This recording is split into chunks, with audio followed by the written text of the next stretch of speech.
ZEE5 ಇರುವಾಗ ನೀವು ನಿಮ್ಮ ನೆಚ್ಚಿನ ಶೋಗಳನ್ನ ಎಂದಿಗೂ ಮಿಸ್ ಮಾಡಿಕೊಳ್ಳುವುದಿಲ್ಲ. ಅದು ಸಂಪೂರ್ಣ ಉಚಿತವಾಗಿ.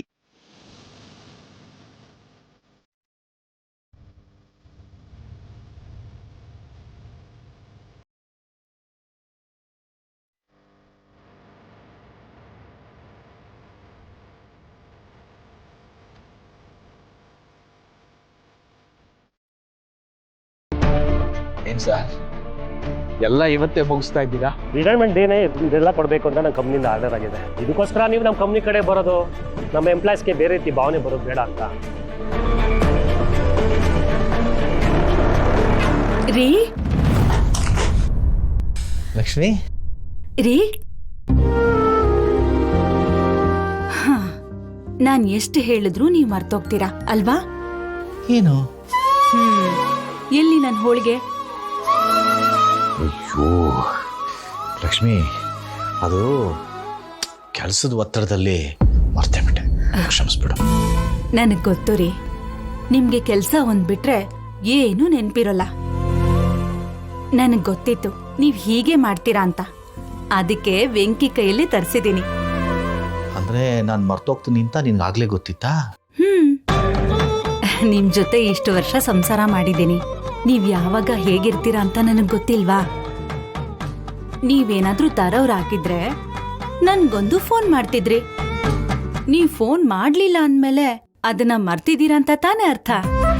ಸತ್ಯ ಲಕ್ಷ್ಮಿ, ಮನಸ್ಸಲ್ಲಿ ಏನೇನೋ ಆಲೋಚನೆ ಇದ್ರೆ ಏನು ನೆನಪಾಗಲ್ಲ. ಪರವಾಗಿಲ್ಲ, ಕಾಫಿ ಕುಡೀರಿ, ಏನು ಯೋಚನೆ ಮಾಡ್ಬೇಡಿ.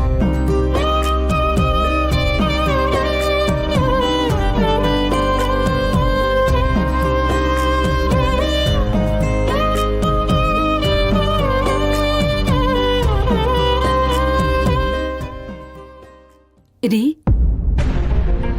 ಯಾಕೆ ಒಂಥರ ಇದ್ದೀರಾ? ಏನಾಯ್ತು? ಏನಿಲ್ವಲ್ಲ, ಆರಾಮಾಗಿದ್ದೀನಿ. ನೀನು ನನ್ನ ಪಕ್ಕ ರಾಣಿ ತರ ಇದ್ರೆ ಈ ರಾಜನ್ಗೆ ಏನೂ ಆಗಲ್ಲ. ಸಾಕು ಸಾಕು. ಆದ್ರೆ ಈ ರಾಣಿ ಏನ್ ಹೇಳಿದ್ರು ಈ ರಾಜನ್ಗೆ ನೆನ್ಪೇ ಇರಲ್ಲ, ಮರ್ತೋಗತ್ತೆ ಅಲ್ವಾ?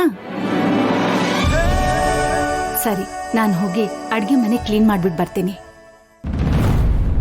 ಹೌದು, ಇದೇನ್ರಿ ಇದು ಲೆಟ್ರು? ಇದು ಆಫೀಸ್ ಲೆಟ್ರು. ಆಫೀಸ್ ಲೆಟ್ರಾ? ಮನೆಗೆ ಯಾಕೆ ತಗೊಂಡ್ ಬಂದ್ರಿ? ಅದು ಆಫೀಸಿಂದ ನಮಗೆ ಕೊಟ್ಟಿರ್ತಾರೆ, ನಾವಿದನ್ನ ಕ್ಲೈಂಟ್ಗೆ ತೋರಿಸಿದ್ರೆ ಕಾರ್ ಕೊಡ್ತಾರೆ, ಆಮೇಲೆ ನಾವು ಸರ್ವಿಸ್ ಮಾಡ್ತೀವಿ.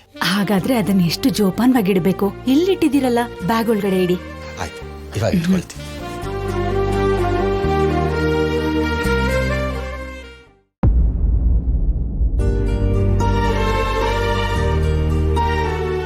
ಲಕ್ಷ್ಮಿ, ಇಷ್ಟು ದಿನ ನಮ್ಮ ಬದುಕಲ್ಲಿ ಪ್ರೀತಿ ಪ್ರಾಮಾಣಿಕತೆ ಇರ್ತಾ ಇತ್ತು.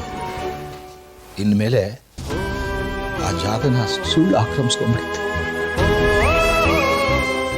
ನಾನು ಇನ್ನೂ ಎಷ್ಟು ಸುಳ್ಳು ಹೇಳ್ತೀನೋ ಗೊತ್ತಿಲ್ಲ.